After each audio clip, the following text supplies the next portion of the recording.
дед Бородед обошел целый свет, а сейчас у тихий час завитал до вас.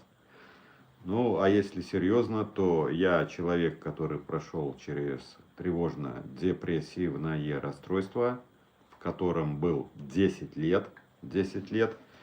10-й год, это был год выхода меня по чутким руководством специалиста, который выводил меня с этого состояния. То бишь я выходил, пользуясь рекомендациями, объяснениями и пониманием, что и как, под чутким руководством психолога по когнитивно-поведенческой терапии. Именно КПТ, когнитивно-поведенческая терапия, эффективно справляется с разного рода тревожными и депрессивными расстройствами. Для закрепления можете погуглить в разных, скажем, в разных чатах, то есть не чатах, а в разных гаджетах, и вы увидите, что будет много информации, именно говорящей о том, что именно когнитивно-поведенческая терапия хорошо решает задачи по тревожным расстройствам.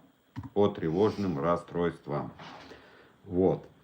Препараты, они тоже помогают, но они не решают задачи, потому что препараты, они влияют на наше мышление и на нашу тревожность, но они не меняют у человека мышление. То есть они воздействуют на мышление, на мысли, но не меняют мышления. Не меняют мышление. Поэтому препараты, они рассматриваются как вспомогательные. Да, бывают моменты такие, ситуации, что человек каким-то образом пил препараты, потом поменял место жительства, как бы переехал куда-то, то бишь убрал свою триггерную зону, в которой он находился, которая ему создавала вот эту тревожность, напряжение, поменял место жительства, попал в вольготную какую-то среду, и у него как бы прошло это тревожное расстройство. Такое тоже бывает. Такое тоже бывает. Но как правило, чтобы выйти с этого расстройства, нужно применять, узнавать, изучать, осознавать, что и как работает. Именно этим делом занимается когнитивно-поведенческая терапия. Когниции – это наши мысли, поведенческая – это, вы понимаете, это наше поведение. Потому что убеждения наши формируются через поведение и проговаривание. Вот так, здравствуйте. Пишите, как слышно, как видно, как изображение, как качество изображения. Пишите, пожалуйста, на YouTube, как слышно, как видно. Зрители, которые находятся в ТикТоке, для того, чтобы задавать вопросы, как бы переходите на YouTube, на наш канал. Наш канал называется «Мой невроз». Подписывайтесь, и у вас будет возможность задавать вопросы. Если у кого-то из вас замечаете, что с вами происходит что-то не то. Вот что-то не то с вами происходит. Это делает тревога. Вот что-то не то, это делает тревога. Если вы прошли если вы как бы прошли все инстанции по физиологии, то есть сделали МРТ там и все, что туда входит, кардиограмму, МРТ, ОРТ там. Ирина поддержала нас, спасибо. Ирина, здесь даже еще не зашла, уже поддержали. Спасибо, Ирина. Если вы сдали все анализы, сделали все УЗИ, все МРТ там и так далее, и вам сказали, что физиологически вы здоровы, но вы понимаете, что с вами что-то не так, вы видите, что с вами что-то не так, то значит это будет психика. Поэтому тогда с ТикТока переходите в YouTube. Я здесь по возможности отдаю свои знания в понимании психологии, как бы считываю с того, что было со мной, как правило. Люди задают вопросы, я отвечаю им на вопросы. Что я делал в той ситуации, они пытаются мне описать ситуацию, я пытаюсь со своей стороны понять эту ситуацию, что сейчас у человека происходит, и как бы дать совет, то бишь рекомендацию, именно беря из себя, что я делал в этой ситуации. Так, здравствуйте, Ирин, как слышно, как видно вас? Нас. То есть нас и вас. Как качество? Все хорошо, ничего не лагает, все как бы трансляция идет нормально. Напишите.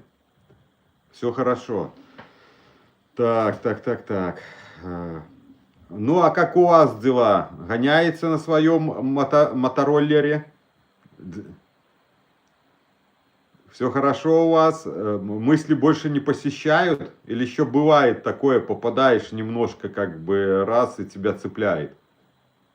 Или уже таких вещей не происходит?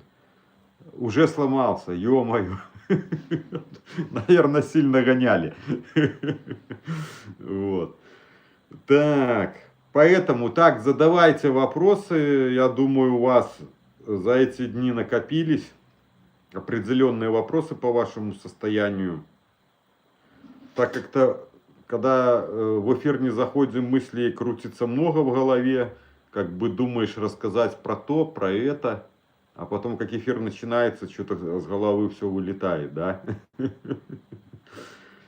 Вот. Как начинал рассказывать про сказки.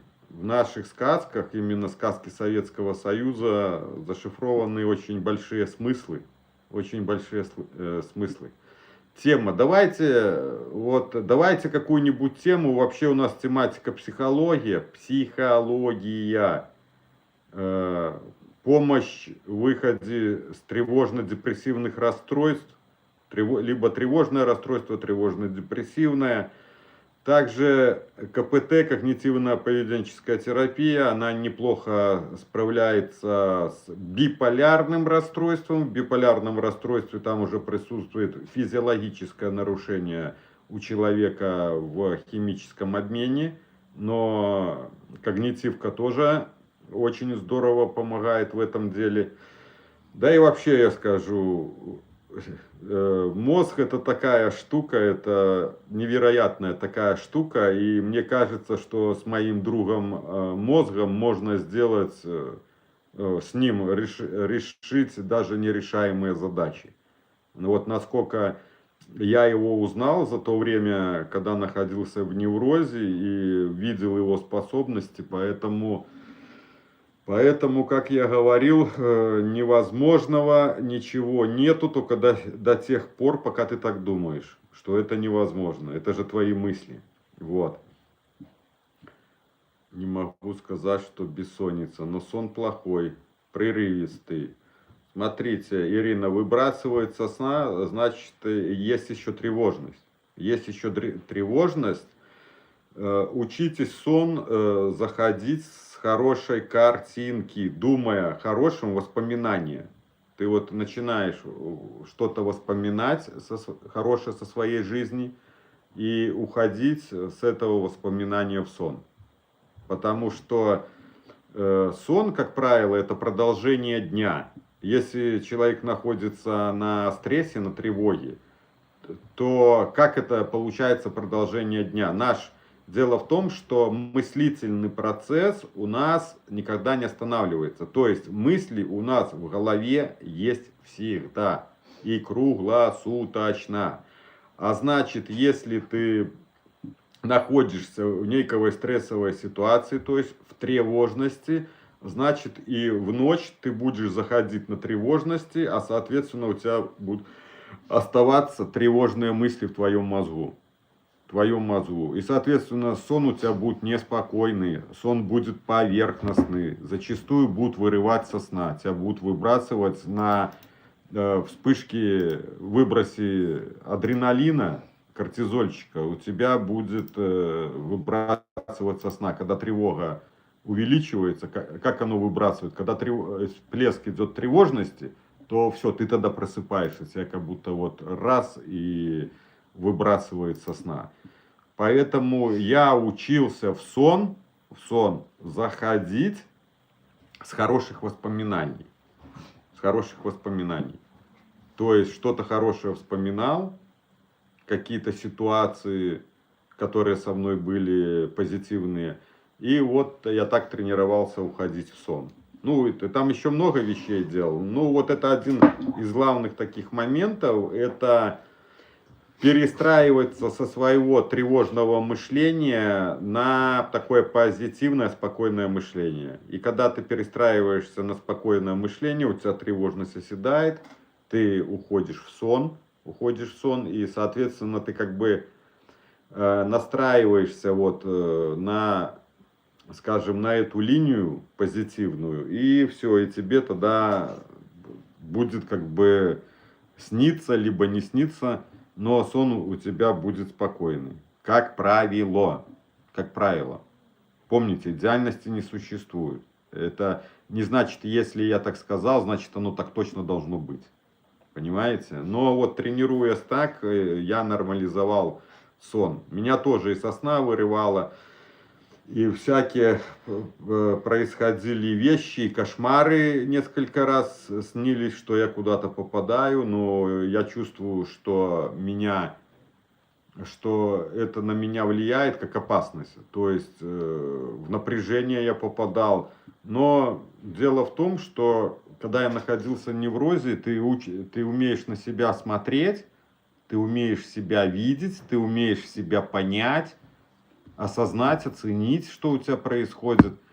И я замечал такие вещи, я даже видел переход в сон. Вот этот, там, наверное, длится секунды, вот этот промежуток между сознательным и бессознательным. То есть, когда мы бодрствуем, мы в сознании, мы понимаем, кто мы, где мы, что мы. А уже когда ты уходишь в сон, то уже кто ты и где ты не знаешь. Вот эти вещи. Это такой момент получается бессознательный. И вот этот быстрый такой переходик с бодрствования в сон я очень хорошо замечал. И у меня еще такие интересные моменты были. Я вот все погружаюсь вот в сон, я вижу, как я ухожу, вот как я начинаю терять чувство реальности, вот этого осознания, что я это я, вот где есть я. И вот этот такой провальчик начинает идти, провальчик. И я помню, вот я на этом переходе, и бац, я куда-то попадаю. Вот как бы одна нога еще здесь, одна нога там, скажем так, для вашего понимания. И вот я уже, кажется, вот сейчас все, уже я полностью отпущу эту реальность и уйду в бессознательное, то есть в сон. Но я вижу, что я вхожу в какую-то нехороший сон, в какой-то немного кошмарный сон, такой, который не дает мне спокойствия, а начинает напряжение вызывать, вот такой, как страх такой, страшок, скажем так. И я помню, я себя раз возвращаю, вот, я назад возвращаюсь в бодрствование, как бы я не провалился полностью, а я вот этот переход хорошо вижу, ухожу, вижу, что что-то страшное, в некий страшный сон, захожу я назад, так раз, переворачиваюсь на другой бочок, то есть с правой стороны на левую, начинаю себя вводить картинку, позитивную воспоминание, начинаю улыбаться, и все. И ухожу в сон, и ухожу в спокойный сон. Вот такие вещи со мной происходили. Поэтому я рассказываю то, что было со мной. 90% то, что я вам рассказываю, это мой опыт. То, что было со мной, что происходило, и что и как я делал с этим. Сон еще остается загадкой для науки. Да, сон интересная штука. Я всегда такой задаю вопрос. Интересный такой вопрос. А вот где ты во сне, да? Вот если вы здесь присутствуете люди тревожные, поэтому я как бы... Это немножко людей тревожных будут сразу пугать. Вот, а где ты во сне? Ты же не понимаешь, что ты это ты. Ты не понимаешь, где ты находишься, правильно? Это такое интересное состояние, как я говорил, а где ты? Вот где ты ночью? Потому что мы ночью в своих снах, мы как путешественники. И вот у меня были такие вещи, я летал в спортзале, вот летал как птица. Ты можешь находиться где-то в другой стране, ты вообще как можешь передвигаться во сне, как будто у тебя нету каких-то ограничений. Ты такой вот путешественник, можешь путешествовать по всему миру. И самое интересное, что это не машина, не на машине, не пешком, а именно ты можешь как птица летать, ты можешь как будто попадать и в какие-то другие измерения, переноситься мгновенно, да, в любые точки. Вообще-то сон меня очень интересовал. Это такое еще, наверное, непознанное для человека, как, в принципе, и устройство нашего мозга и наши возможности. Но уже про устройство мозга как бы мы больше знаем, ученые уже больше изучили, чем вот эти вещи про сны. Сны, да, это очень такой интересная штука, где мы находимся ночью. Где мы находимся ночью. То есть тело наше на кровати, да, а где мы ночью находимся. Очень такой интересный и волнующий вопрос. Так, Наташа, добрый вечер. А во сне чувствую симптомы, которые были, возможно ли такое? Просыпаюсь, симптомов нет, а во сне они появляются. Так, буду читать, чтобы все слышали. А во сне чувствую симптомы, которые были, то есть симптомы, которые были при неврозе. Возможно ли такое? Просыпаюсь, симптомов нет, а во сне они появляются. А давайте теперь, Ирина, с вами проанализируем. Вот у меня была ситуация, я как бы когда-то бросил курить, да, попал в невроз, там бросил курить, как бы не курил. И были такие вещи, когда уже состояние то более-менее выходил, мне снится сон, что ты куришь, а ты-то не хочешь этого, как бы привычка плохая, да. А как оно происходит? Ты не куришь, а тебе снится, что ты куришь, понимаете? Вот в принципе, вот я думаю, у вас то же самое происходит. У вас просто, когда вы засыпаете, оно еще, как вам сказать, еще ранка ваша до конца не зажила, как бы. И вот ночью приходят эти воспоминания, что как будто, ну, у тебя вот этот невроз и сейчас существует. Тем более вы, наверное, тоже, Ирина, не малое время были в этом неврозе, я думаю, не 1 год. И поэтому, чтобы вот это все затереть, чтобы вот это все прошло, нужно время. Вот не зря говорят, что время лечит. Вот эти слова, они буквально подходят к неврозу. Что время лечит. Время лечит, понимаете? Вот. Не только то, что ты тренируешься, но и время. Нужно время. Поэтому я думаю, когда вы спите, к вам просто приходят вот эти мысли с вашей библиотеки, да, как воспоминания, а мозг, вы же знаете, что для мозга реальность и наше воображение, для него это без разницы, для него и то это реальность. И вот когда вы сните, что у вас симптомы, вот мозг, он и реагирует на ваш вот этот сон, на мысли, картинки. То есть он начинает реагировать на эти мысли. Вот. Да, 6 лет. Возможно, мозг еще это помнит. Да. И я думаю, это работает так. Оно как скажем, у вас рана свежа. Понимаете, рана свежа, и поэтому, когда вы спите, то вот эти воспоминания, они приходят.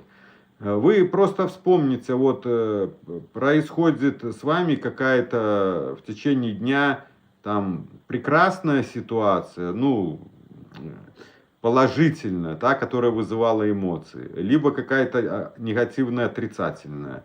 И вот вы ложитесь спать, и вам снится вот то, что было днем. Вы, если вот подумаете, то вспомните, что с вами не раз так было. Я просто вспоминаю, подростком был такой, мы в кинотеатр ходили, и фильм такой «Ви» был, «Ви». А сеанс был вечером, мы посмотрели там с ребятами этот фильм, и когда я вернулся домой и уже лег спать, то мне этот «Ви», да, «Откройте мне веки», мне фильм этот начал сниться ночью, понимаете? Вот оно как происходит. Вот.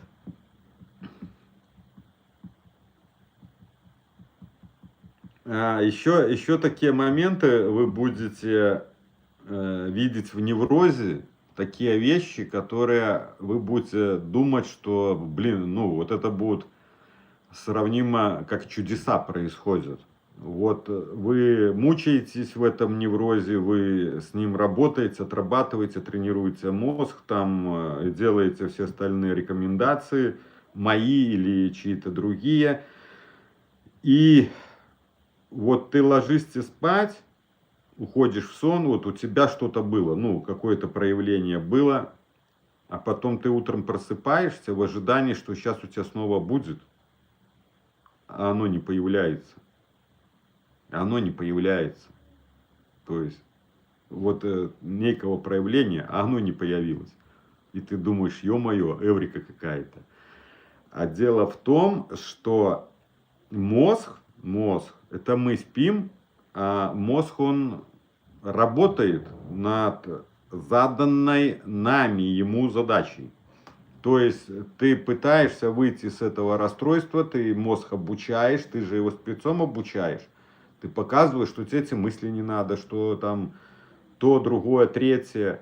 И ты создаешь программу, и потом мозг переходит на твою сторону, и он начинает тоже над этим работать. Ну там, у себя внутри, он начинает перерабатывать и искать тоже выход.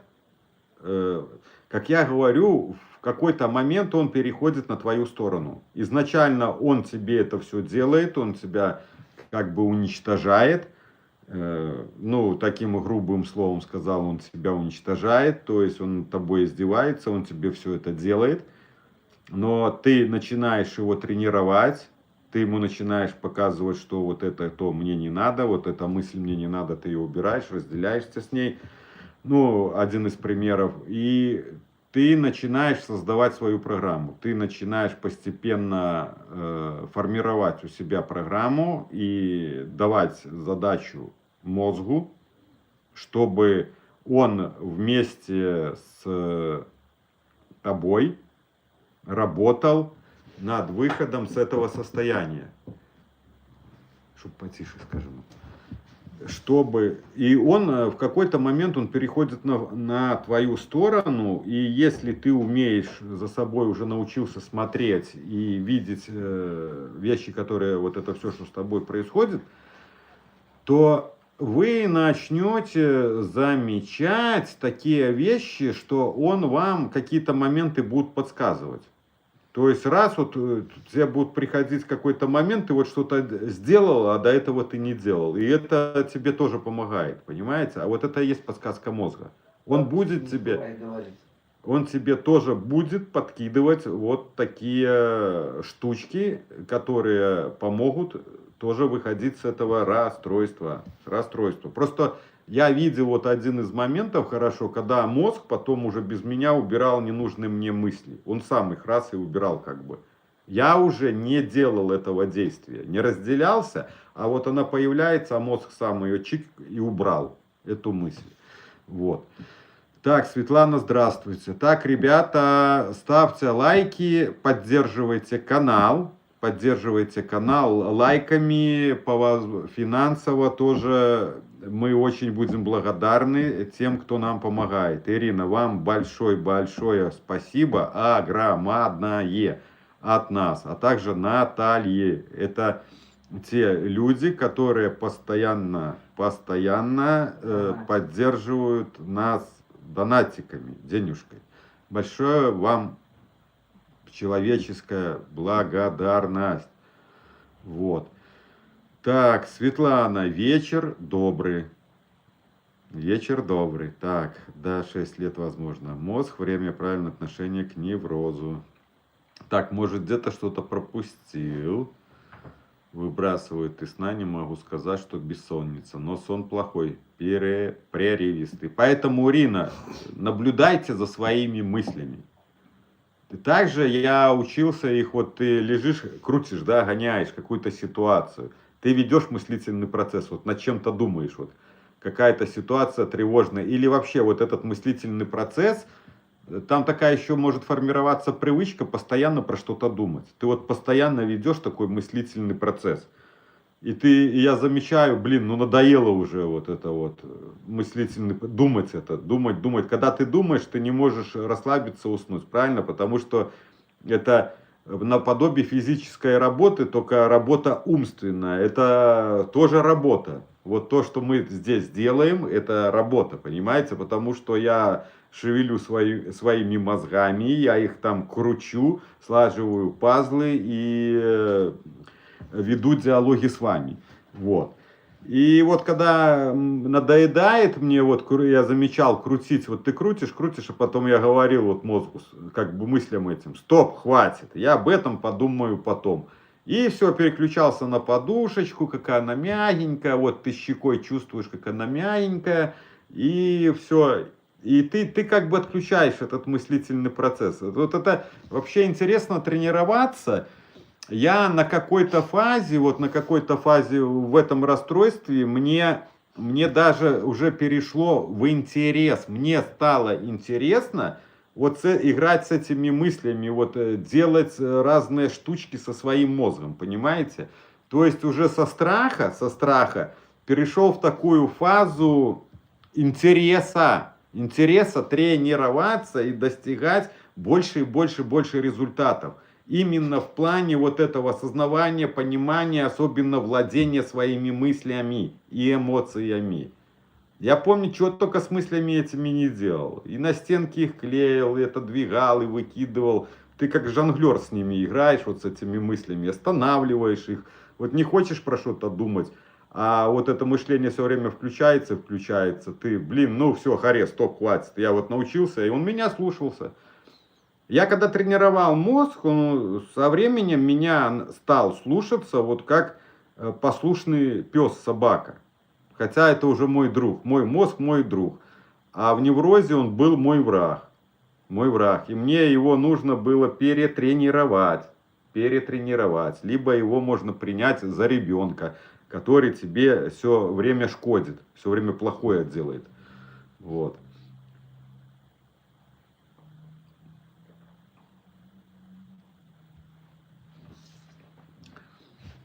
Мне лучше всего помогает расписывание на бумаге своих мыслей и их опровержение, а также разбор их на реальность.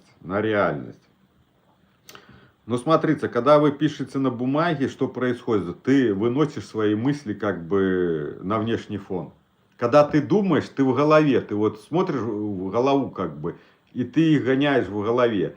А когда ты их пишешь, ты их как бы с головы выносишь. Дело в том, что ты в этот момент их не обдумываешь. Либо ты как-то вот обдумываешь от себя. Понимаете? Ну, сам факт, что ты их выносишь с себя. Вот. Но я Наташе ничего не расписывал. Я понимал, что пока я не научусь это делать в своем мозгу, то есть работать по ситуации именно в мозгу с этими мыслями, то мне удачи не видать. Потому что я уже прекрасно осознавал на каком-то этапе, пока ты не владеешь своими мыслями, значит ты будешь их как бы бояться, этих мыслей. То есть они будут тобой владеть. А значит, стояла цель и задача овладеть своими мыслями, научиться ими управлять. То есть разделяться где надо сливаться. И когда ты вот так тренируешься, ты свои навыки накатываешь, а соответственно со временем у тебя получается лучше и лучше. И чем лучше у тебя получается, и вот этот скажем, как-то взаимоисключение или взаимочет идет. Чем у тебя лучше получается, тем у тебя меньше страха становится перед этим. А меньше страха, значит что? Это меньше тревожности. Меньше тревожности. А обсессии разного рода возникают на эмоциональном перенапряжении. Это первый момент. На эмоциональном перенапряжении, либо на сильной физической усталости. Вот, как правило. Но бывает и такие случаи редкие, что и придет в спокойном состоянии обсессия. Вот. Но там, в тревожности, ты научился бояться мыслей, там тревожные мысли появляются, пугающие тебя мысли, и мозг на них реагирует. Он у тебя, во-первых, уже, ты его как бы раздразнил, этот мозг, он боязливый стал, и он на каждую мысль очень остро реагирует. Вот почему, когда у тебя сильный стресс, сильная тревога, то чувствительность мозга мыслей идет намного сильнее. Вы это можете со временем проанализировать. Чем когда ты убираешь стресс, тревожность, то и чувствительность на эти мысли, когда ты с ними работаешь, начинает уменьшаться. То есть мозг все меньше и меньше вот этой такой остротой реагирует на эти мысли. Вот это взаимосвязь. И я понимал свои цели и задачи, то есть конечный этап расправиться с неврозом — это научиться управлять своими мыслями. Потому что если я не освою эту технику, то у тебя сформирован страх перед мыслями. Потому что все, что с тобой происходит, это делают тебе твои мысли. Если есть, так, читаем дальше. Если есть какая-то триггерная ситуация, просто так от нее не отвяжешься. Я выписываю и работаю по СМЭР. Мне помогает. Смотрите, триггерную ситуацию я менял в своем мозгу на позитивную. То есть я воображал этот сценарий себе позитивно. Но этому тяжело научиться. Тому, чему научился я. Заменял себе ситуацию с негативной на положительную. Заменял. Но в чем здесь происходит момент истины? В триггерную ситуацию у нас есть рептилоидный мозг. И если ты там, в этом магазине, либо лифте получила некий негативный стресс, то испугалась в этом магазине чего-то, неважно, то мозг запомнил, что в этом магазине опасно. И вот эти триггерные точки, сколько бы ты себя не убеждал и не писал на бумаге, если мы про триггеры говорим, Наташа, то все равно, когда ты пойдешь в эту точку, твой рептилоидный мозг, он будет на нее реагировать. Вот этот рептилоидный мозг, он только обучается через проходы, через действия. Ты боишься, но ты идешь. И каждый раз вот так, выдерживая ситуацию, раз за разом, не убегая с той точки, не паникуя. А ему страшно, вот с тобой все происходит, он начинает тревожиться, у тебя все, пошла там симптоматика, работать по тебе, тревога повышается, соответственно, когда ты в триггерную ситуацию заходишь, но ты выдерживаешь ее. Выдерживаешь, выдерживаешь, выдерживаешь. Если не в моготу, то выходи, только не убегай. Вот побыли в триггерной ситуации, перетерпели, потерпели, потерпели, оно когда-то обязательно отпустит. Сработает, и вторая наша нервная система тебя отпустит. Вот это напряжение, оно начнет падать. Но бывает оно, когда захватывает, человек до конца не может выдержать. Тогда выходите, потому что оно бывает выматывает. Вот настолько мозг боится, настолько у человека сильный страх, что он долгое время не может выдержать в силу определенных обстоятельств, когда сильный стресс, напряжение тебя быстро ломает, там выматывает, и у человека просто нет сил выдерживать это.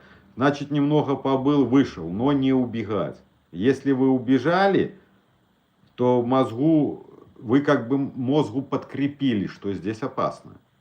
А вот когда ты вышел, не убегая оттуда, то у мозгу осталось, хозяин вышел, наверное, там не так-то страшно. Почему я так думаю, что там страшно, понимаете?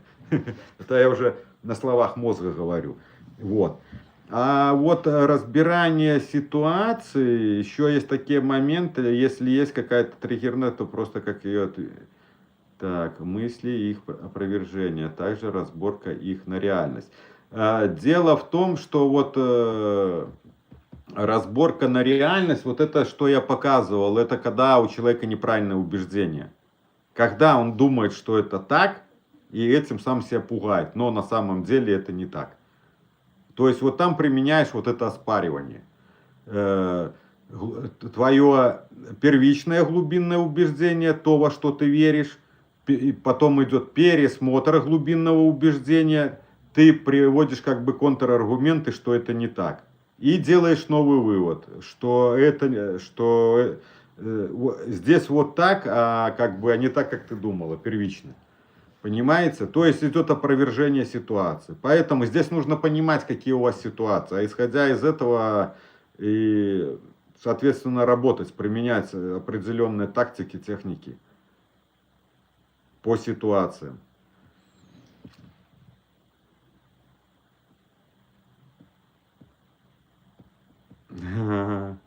Если есть какая-то триггерная ситуация, то просто так от нее не отвяжешься.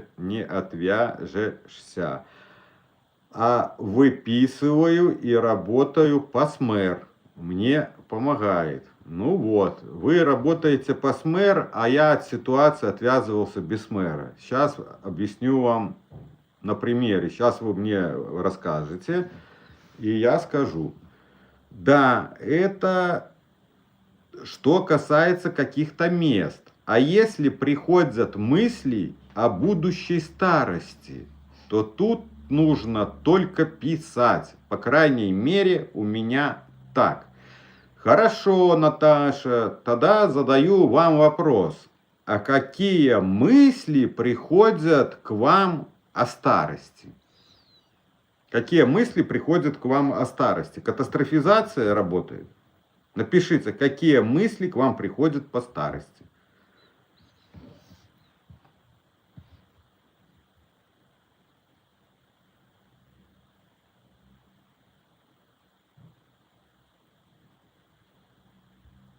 Так, люди, те, которые находятся на ТикТоке, если вам интересен канал, переходите и подписывайтесь в Ютубе. Про гости расскажем. В Ютубе, да. Так, еще вижу, что есть у нас новые люди, которые у нас на канале. У нас имеется Boosty такой тоже канал. С него переходишь, с Ютуба переходишь на Boosty. На главной странице внизу есть ссылка на Boosty. Там у нас программа по выходу с тревожно-депрессивного расстройства. Та программа, она без рекламы. Там, правда, небольшие копеечки нужно как бы положить, да, за подписку. И пользуйтесь месяц. Что значит программа? В программе короткие сжатые ролики, то, что происходит, и то, что делать. То есть это с моего опыта. Я рассказываю, происходит то, делал это. В программе около 70 видео, коротких видео со смыслами, что и как делать. И много полезной информации, где я пытаюсь сжать коротко, но в этом сжатом минутных, там 10-15 минутных роликах стараюсь вмещать суть, давать объяснения. И второе, что и где делать в определенных ситуациях. Поэтому по программе «Как работать» заходите и смотрите. У вас там депрессия или тревога, ищите ролики. Тематика депрессия. Раз там, как правило, 3, 4, 5 роликов на одну и ту же тематику. И вы смотрите, изучаете, видите в роликах, вот со мной вот это происходит. Вы будете видеть по ролику. Соответственно, я там объясняю, что и как делать. Информация у вас, как правило, в начале, когда вы будете заходить, вы будете находиться под когнитивными искажениями, то есть ваш мозг, вы как бы не будете понимать с первого раза, что я там объясняю, пытаюсь донести. Поэтому одни и те же ролики, даже один и тот же ролик смотришь много раз. Много раз пытаясь вникнуть в то, что я рассказываю. То, что я рассказываю. Еще вам будет очень сильно мешать тревога, которая будет влиять на мозг, на ваш мозг, а соответственно она тоже не будет давать вам возможности сосредоточиться над тем материалом, который вы смотрите. Поэтому осознание, понимание, оно приходит не с первого раза, а это постепенный процесс. Когда постепенно у тебя понижается тревожность, постепенно выравниваешь свои вот эти искажения, и ты один и тот же ролик, вы увидите, что вы будете его видеть по-разному. Изначально вы будете видеть его так, но потом постепенно он для вас как будто начнет приоткрываться. Вы скажете, что я какую-то ерунду и чушь несу, но это не ерунда и не чушь. Вы просто это увидите со временем, что все эти ролики, как вы видели их изначально, и как вы их будете видеть через какое-то время, то, можно сказать, будет большая разница в первичных ваших просмотрах и потом со временем. Так, мне приходят мысли о том, что старость это очень грустно, скучно и нет радости, потому что жизнь приближается к своему концу. Какое-то уныние чувствуется, не знаю почему. Ага, не знаю почему. А Наташа, а сколько вам лет?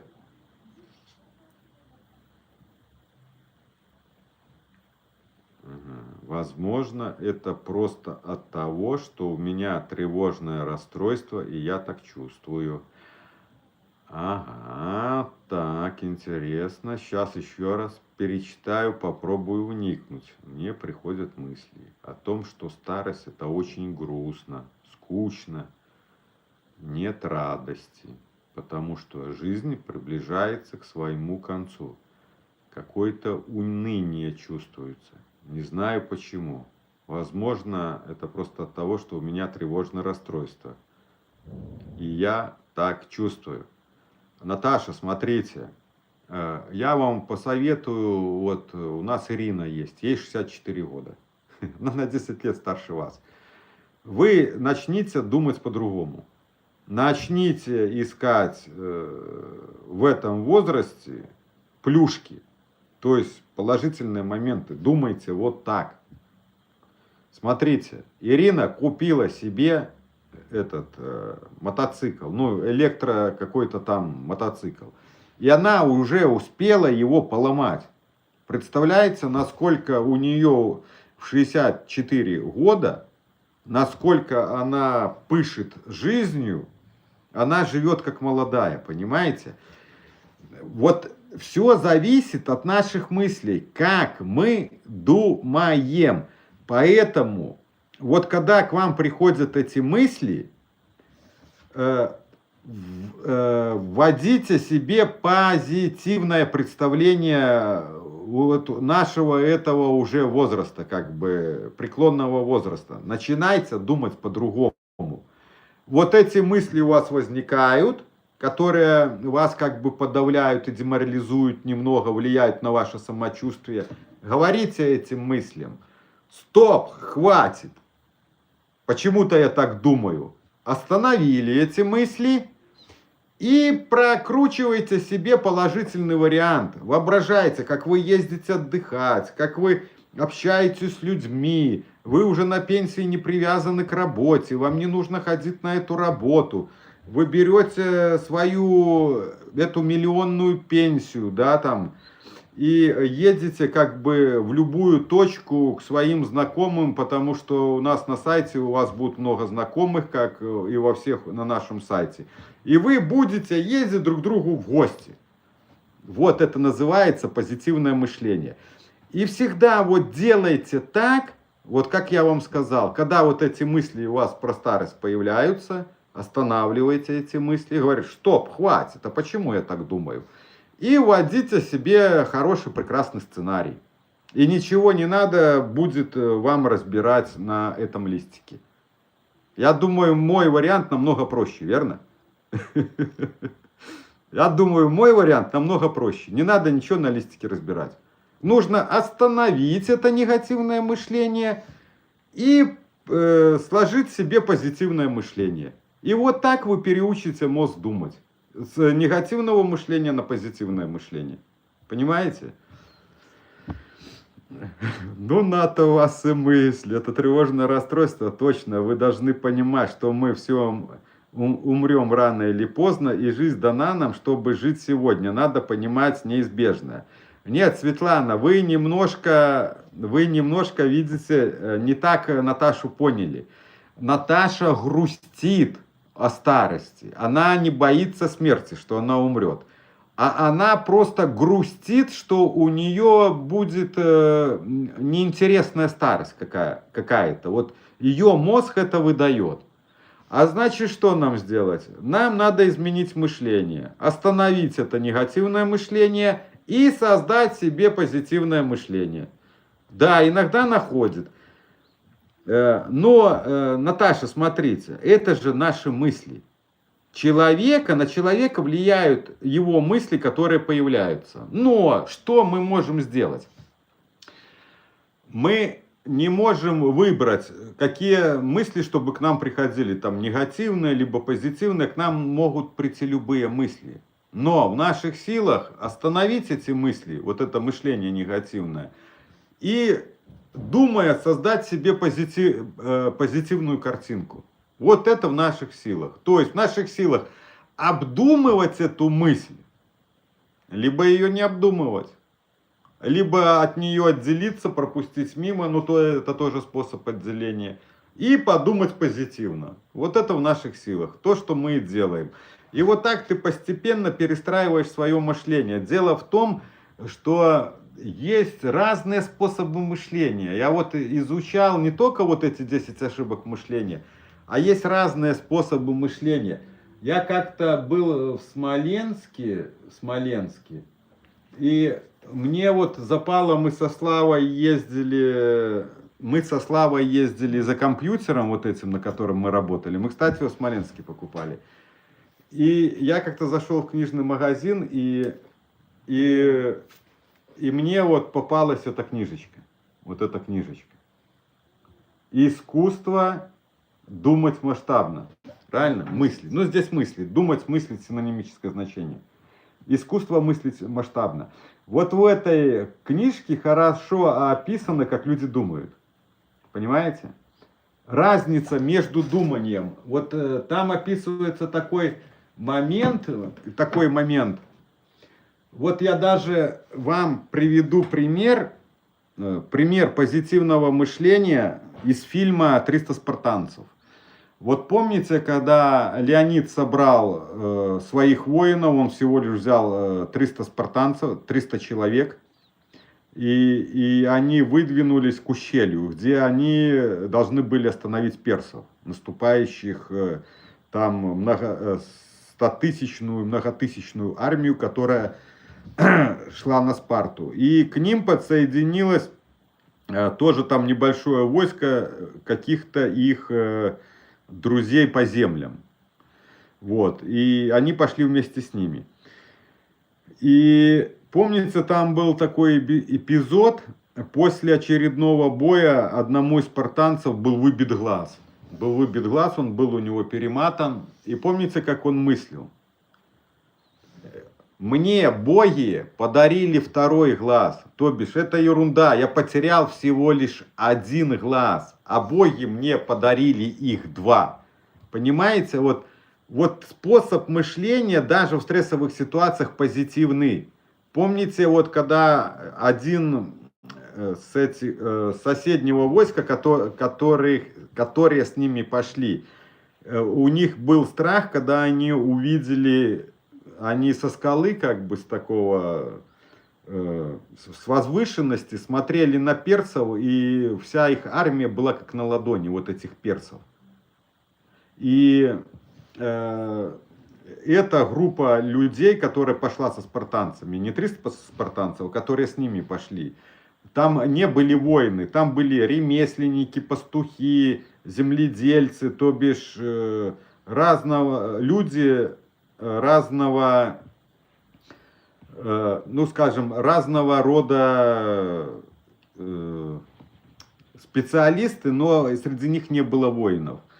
А спартанцы, они были чисто воины, их ремесло. То есть там были люди разного ремесла, а спартанцев было одно ремесло, это воевать. И помните, Леонид спрашивает: спартанцы, ваше ремесло? И они в голос говорят там что-то: мы воины. И он потом главному этой группы, которую привел, говорит: ну вот, я привел больше воинов, чем ты, потому что в его войнах были ремесленники, пастухи там и так далее по списку. И вот когда они вышли на эту гору, и с горы виднелось все это войско персов, то они видели там сотни тысяч этих воинов, сотни кораблей, которые на море были.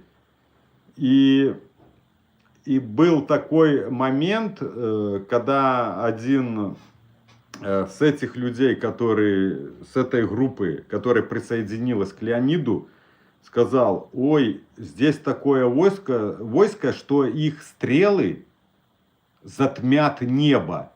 И один из воинов Леонида что ответил?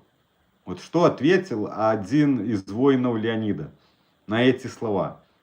Помнит кто-нибудь? Смотрели этот фильм? А он ответил: значит, мы будем биться в тени. Понимаете? Вот эти моменты позитивного мышления даже в стрессовой ситуации. Это форма мышления людей. Это способность его мозга даже в критической ситуации находить положительные моменты и фокусироваться на них. Это вот все формы мышления. И вот в этой книжке хорошо объясняются вот эти формы мышления, как думают люди.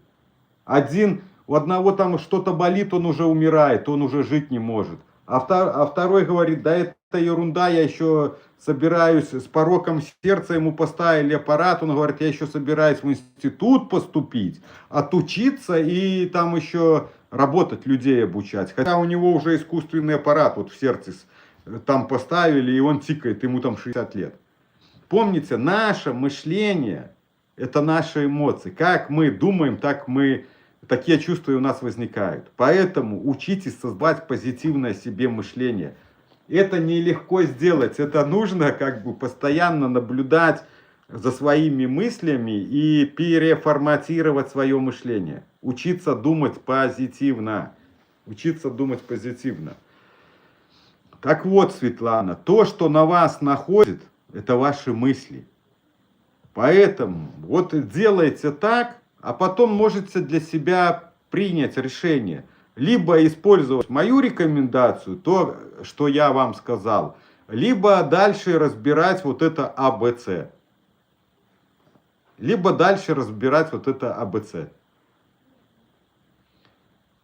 Я согласен, переделать довольно сложно, но возможно. Дело в том, что наш мозг, он пластичен, он очень хорошо тренируется. Правда, он ленивый перетренироваться, но это доказано учеными, мы можем тренировать и менять мышление в любом возрасте. В любом возрасте мы можем изменить свое мышление. Единственное, что надо, это понимание как, ну и дальше действия. И дальше вот это упорно работаешь над этим. И ты начинаешь менять свое мышление. Так, ответьте Марине. Марина Боброва. Так, Марина, чем отличается тревожное расстройство от психического? Ничем. Тревожное расстройство от психического не отличается ничем. Это просто обозначение. Один врач говорит, у тебя психическое расстройство, второй говорит, у тебя тревожное расстройство. Это как синонимическое значение, понимаете? Ничем оно не отличается. Но если вы хотите задать вопросы, есть моменты, например, есть поражение нервной системы. Ну вот там уже другой вопрос, понимаете? Если поражена нервная система, то это уже физиологическая причина. То там, да, там уже надо, может, какие-то и пить таблетки, там всю жизнь, там, плюс какие-то операции, если поражена там каким-то образом нервная система. То есть физическое поражение. А так, ну, мы можем назвать, хочешь называть психическое расстройство, хочешь называть тревожное расстройство, как угодно. От перемены мест сумма не меняется. То есть от перемены мест мы как хотим, можем его обозвать, но в принципе работы одни и те же. Понимаете? Вот.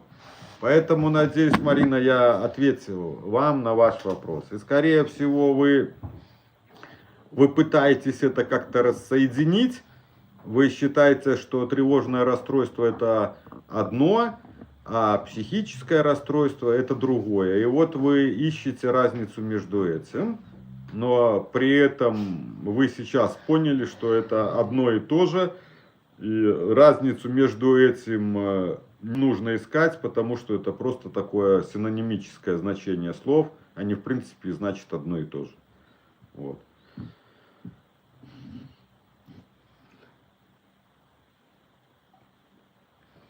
Поэтому, Наталья, мышление меняется в любом возрасте. Вопросы только понимания, как это сделать, вот то, что я рассказываю, вот это осознание, понимание и, ну и самое главное, тренировки.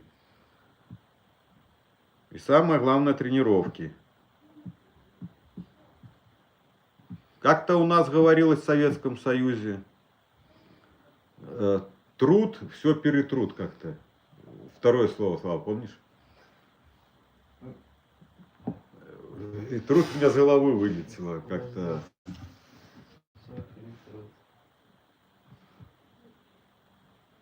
Ну тут я помню, а вот первое слово тоже боится. Тоже с головы вылетело. Первое слово вылетело, второе труд, все перетрут. Поэтому если тренироваться, работать и не сдаваться, то результат всегда будет. Вопрос только человеческой воли, насколько он упорно будет это делать. Всех, кто идет упорно к чему-то и не сдается, то он обязательно приходит к своей цели. Вот. А вот это, Ольга... О, время! Ольга, спасибо! Вот нам подсказали, а то у нас с головы вылетело. Поэтому применяйте этот девиз, Наташа. Вот это что же мысли приходят? Ой, а я столько долго было в этом расстройстве, это же трудно. Но это же тоже мысли. Это же тоже мысли, которые тебя начинают деморализовать.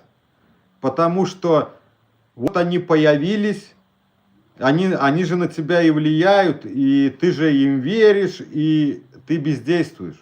Ты как бы ведешься за этими мыслями. Помните, я говорил, что наше движение – это результат нашего мышления.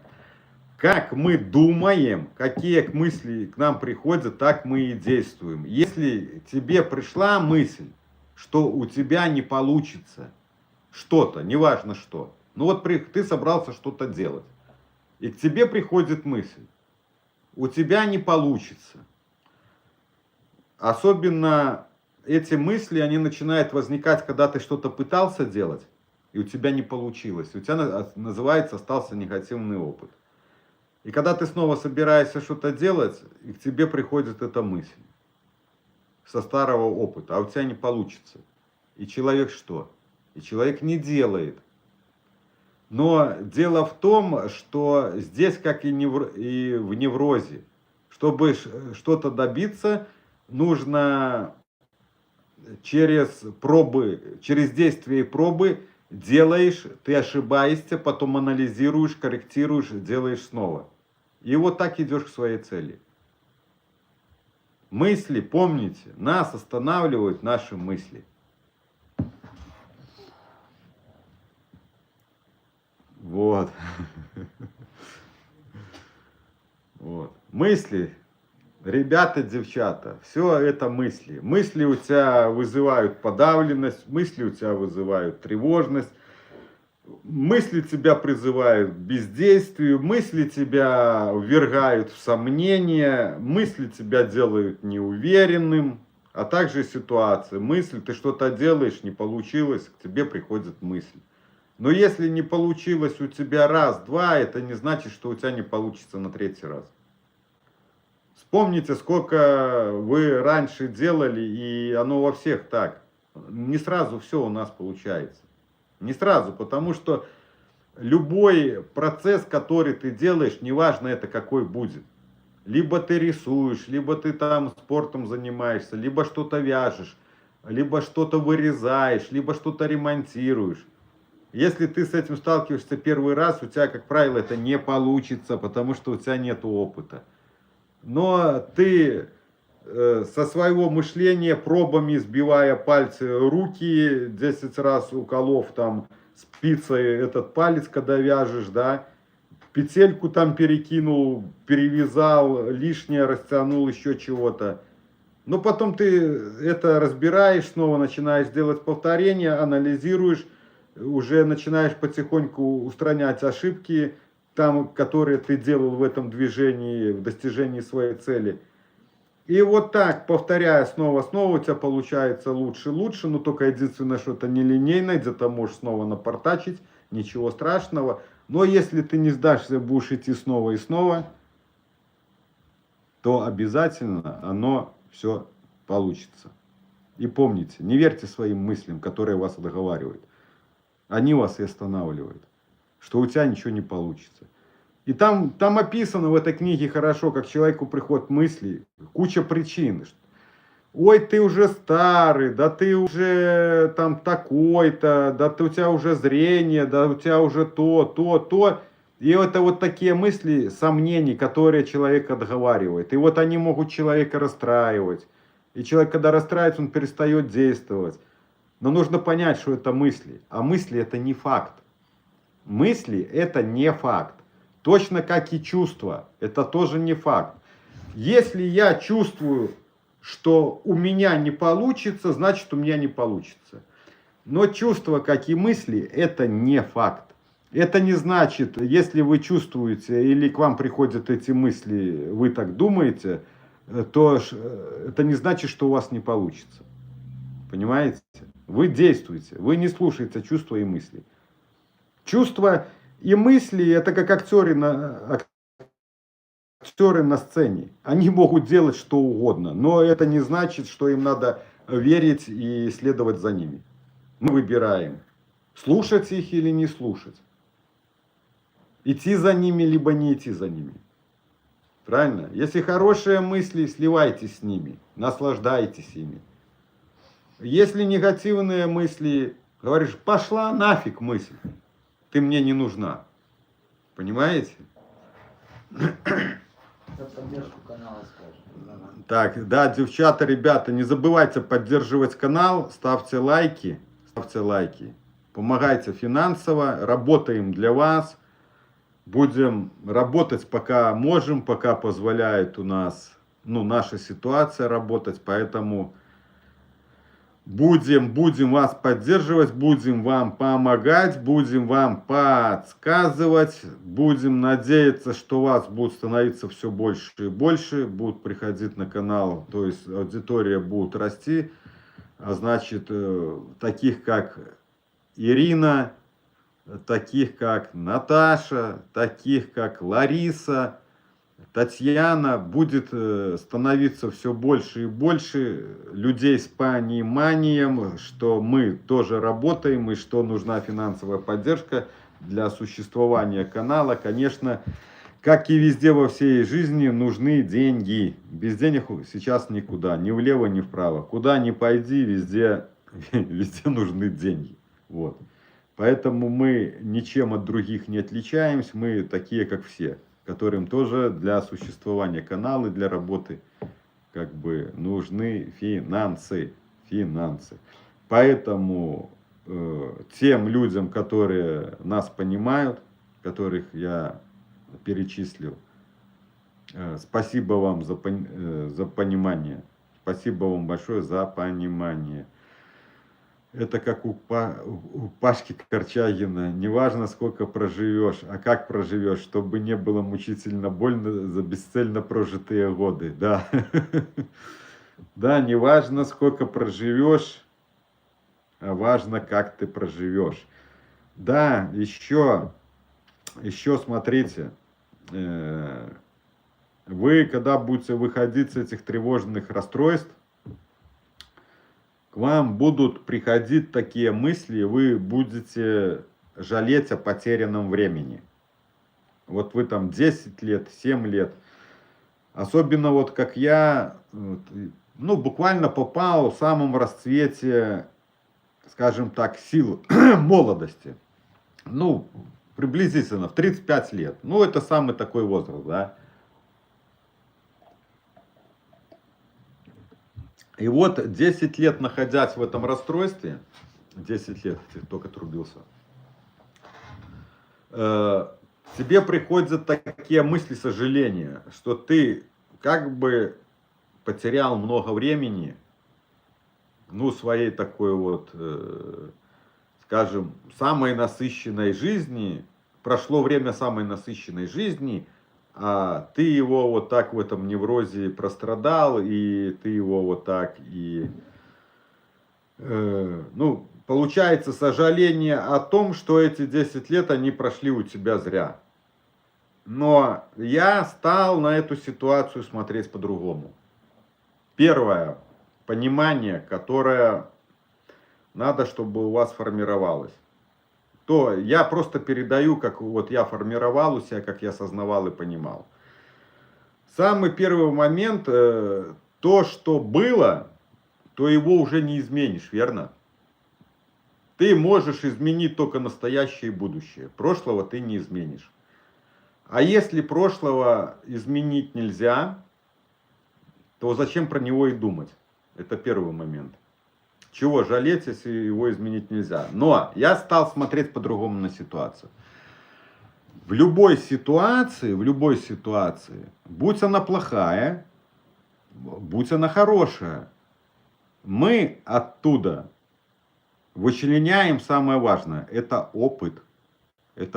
То есть, либо с негативной ситуации, либо с позитивной мы получаем некий опыт. Но также в любой негативной ситуации, здесь нужно просто правильно уметь смотреть. Есть тоже позитивный опыт, да? В негативной ситуации тоже присутствует позитивный опыт. И я стал смотреть. Вот, и, кстати, мне по этому поводу вот такие мысли возникли вот у женщины из Казахстана. Вот она тоже на прямой эфир не может попасть, потому что, я так понимаю, она на YouTube не пускает всех людей. И у нее получается, она как в записи смотрит, она не может попасть на прямой эфир. Говорит, я сколько пробовала, не могу к вам на прямой эфир попасть. Все время смотрю ваши записи. И вот к ней стали приходить мысли, сожаления о том, она находилась, вот ей сейчас 50, то ли 6, то ли 4 года, и она, по-моему, там с 40 или 38 лет, где-то с этого возраста находилась в этом расстройстве, в этом тревожном расстройстве. И вот когда у нее появляются эти мысли, сожаления о том, что вот она лучшие, как бы, одни из лучших лет потеряла в этом неврозе, то эти мысли у человека вызывают печаль, подавленность. И я ей говорю, Лариса, давайте на эту ситуацию будем с вами смотреть с другой стороны. Вот с той стороны, как смотрел я. Смотрите, что мы приобрели. Первое. Мы приобрели друг друга. Есть момент? Есть. Если бы вы не были в неврозе, и я не был в неврозе, мы бы с вами не встретились. Верно? Верно. То есть мы бы друг друга не узнали, мы бы не знали, что есть такой Александр здесь в Беларуси, есть такая Ирина в России, есть такая Лариса в Казахстане, есть такая Света в Украине, ну и дальше по списку. Вот. То есть что мы делаем? Мы приобретаем знакомство, друзей. Первое, правильно? Смотрите, сколько вот у нас знакомых. Если вы начнете переписываться в чате, то вы увидите, ваша семья начнет расти и расти. Вот, первое, мы приобрели. Второй момент, самый главный. Вы приобрели то, что, чем владеет очень маленькое количество людей. Это способность управлять своим мозгом. Потому что до этого возраста, каждого у вас индивидуальный, до которого вы дожили, до сих пор вами управлял мозг. Вами управлял мозг. А теперь вы стали управлять своим мозгом. Ну это же классно. Это же величайшая способность, которая не всем дана. Она малому количеству людей дана, прийти вот к этой осознанности через тренировки, к этому пониманию. Верно? Верно. Третий момент. Третий момент. Пройдя этот путь, вас больше никогда ничего не сломает. Никогда ничего не сломает. То есть вы выдержите любую стрессовую ситуацию, когда другие люди будут ломаться как спички, а вы будете сохранять относительное спокойствие в любой стрессовой ситуации. Большой плюс. Большой плюс. Верно? То, что мы приобрели. Это давайте представим, что мы вот это время, которое находились в неврозе, вот мы все, вот кто-то с вас выходит, кто-то уже вышел. Давайте представим, что мы все жили в Тибете, в Шаолинском монастыре. И нас там обучали вот этим всем ведам. Боевому искусству, философии, вот этим всем ведам. И мы просто этот возраст, вот это время у каждого на свое, мы провели в достижении познания вот этого самого себя, вот этих сверхспособностей, вообще вот этих способностей, приобретения вот этих способностей, которых мы доселе не знали. Ну неужели это мало? Это много. Вы представляете, сколько мы приобрели? Некоторые люди за всю жизнь и даже малой доли вот этого, что научились мы, они не приобретут. За всю даже жизнь. А мы в эти сжатые сроки, да, люди не могут достичь, прийти там просветлению и осознанию всю свою жизнь. А мы вот за эту спринтерскую дистанцию, у кого-то 5 лет, у кого-то 10, у кого-то 3 года, а мы за эту спринтерскую дистанцию прошли 40-50 годовой путь, вместили это в 10 лет. Потому что мы были в таком состоянии, в котором нам Мы вынуждены были бежать очень сильно. Нам не было другого варианта. Мы в силу того, что с нами происходит, мы не могли размазывать сопли и рассусоливать. И растягивать это время в познании себя. Поэтому нам пришлось работать в сжатые сроки. Как я говорю, как-то Анне такая идея пришла, что я институт 5-летний по психологии закончил за 1 год. А потому что мне не было выбора. Я настолько стремился выйти с этого состояния, что я думаю, ту информацию, которую я поглотил за год и переработал, которую мне давала Анна, и где-то я еще потом со временем начал смотреть уже туда к выходу. То бишь я 5-летний курс закончил за год, институт. А теперь давайте представим, что 5 я лет в институте, ну и там тоже в психологических каких-то техникумах, ну еще там 4 года. То есть я просто учился. Просто мой невроз, это я учился в институте. И видите, какие ты приобретаешь способности, знания.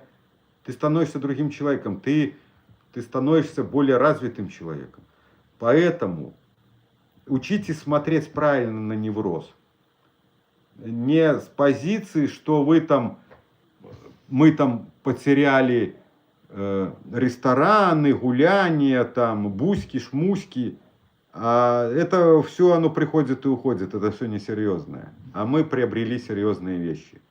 То есть, как бы сказать, это нас направила Вселенная. Вот в этом направлении, а Вселенная это Бог, нас направил туда Бог. Значит, вы люди избранные.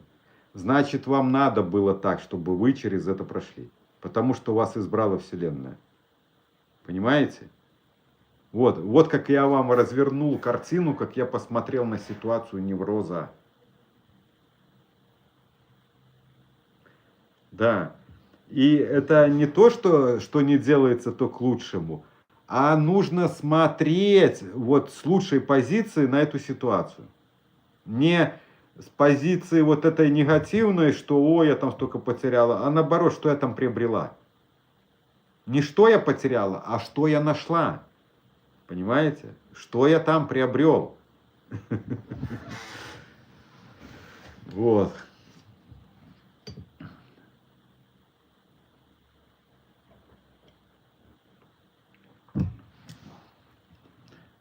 А в эти годы, Наташа, вот смотрите, вы недалеко от меня отошли, мне вот в этом году 50 будет. Но я еще настраиваюсь много на что. Я еще настраиваюсь, мне вот ходят и говорят, что если не добился до 40, то ты уже ничего не добьешься. Есть у меня товарищ такой, процентник. А я хочу оспорить эту ситуацию. Мы еще хотим, чтобы пошел наш канал. Мы хотим, чтобы вот он разворачивался, больше и больше людей становилось. Мы хотим еще, чтобы мы собирались. Чтобы мы встречались вживую, приезжали там, встречались какие-то... Ну, вот это у нас есть идея, мечта. Да, вот собираться, отдыхать и проводить, общаться как тренинги. Делиться опытом, делиться знаниями. Мы же, получается, теоретически, вы будете замечать, что вам становится неинтересно с другими людьми. То есть, людьми, которые с более низким интеллектом, ну, я никого не хочу убежать, у нас мы тоже оттуда вышли. И человек, который не может там 2 слова связать, да, и он, как вам объяснить? Тебе становится с такими людьми неинтересно общаться. Во-первых, там попадаются с ошибками в мышлении, которые тебе пытаются что-то доказать, и ты, что они ошибаются, но они упорно это доказывают, ты с ними не споришь, мотая головой. Второй момент, вы все, кто будут проходить через невроз, вам будет это интересно, психология становиться. Ну, некоторым из вас, я даже думаю, многим, и вы будете глубже туда копать.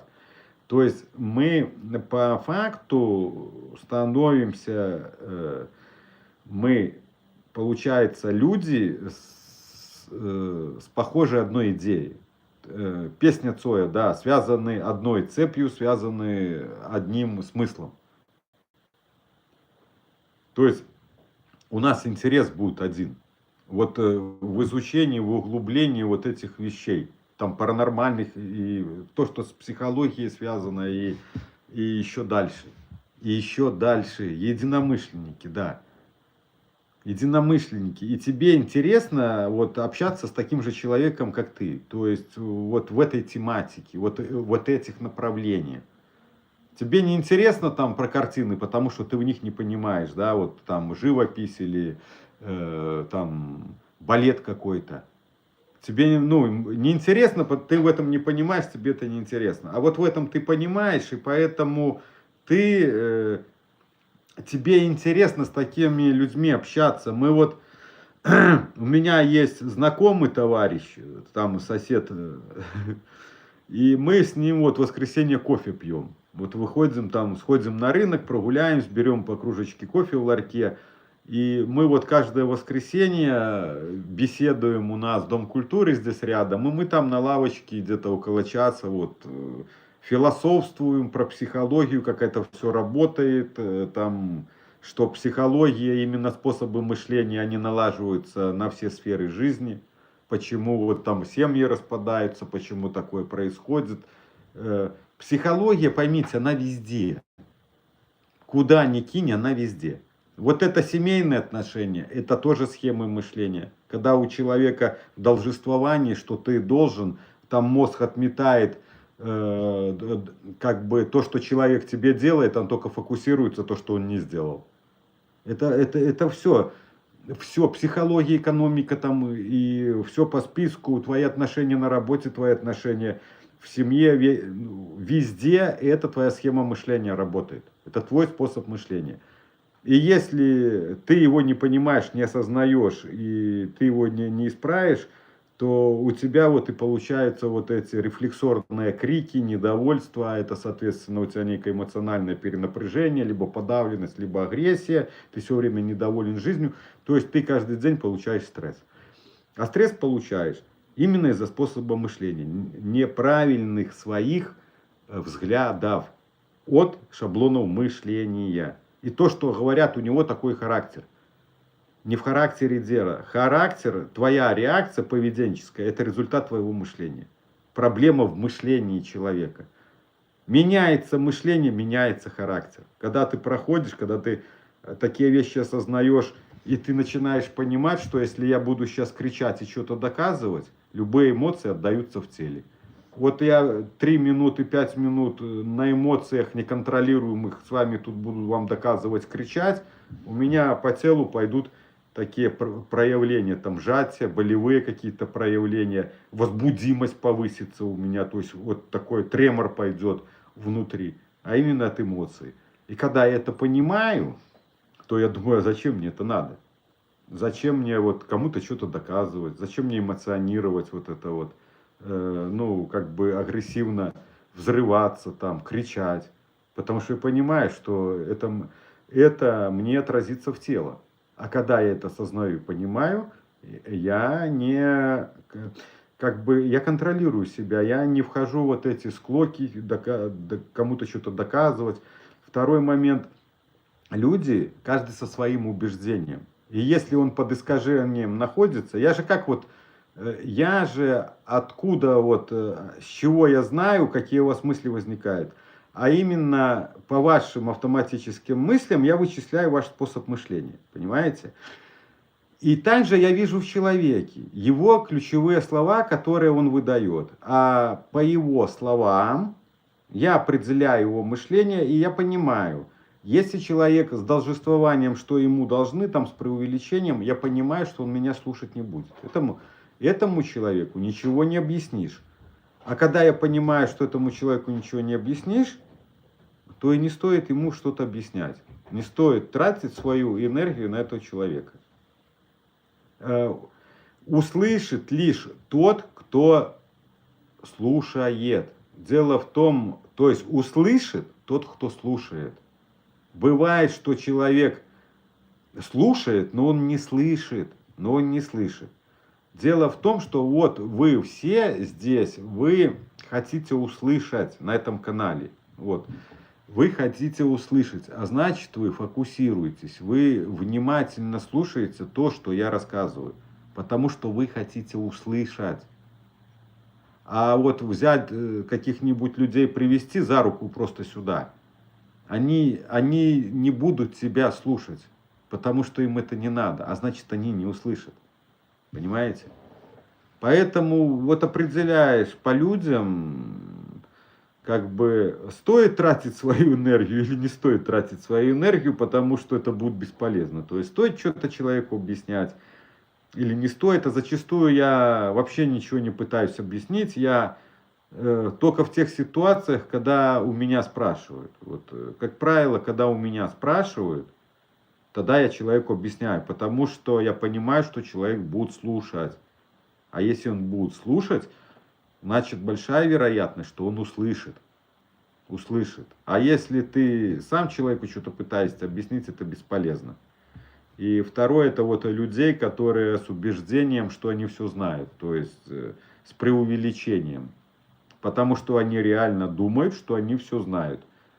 И ты им говоришь одно, они тебя даже не слышат. Они вот свое говорят, а потом интересно, через какое-то время могут повторить то, что ты говорил когда-то давно ранее. Понимаете? Но они к этому, возможно, там когда-то приходят, но это неуслышанное от меня он говорит, а это он к этому пришел. Когда я ему это говорил, он этого не слышал. Он этого не услышал. Вот.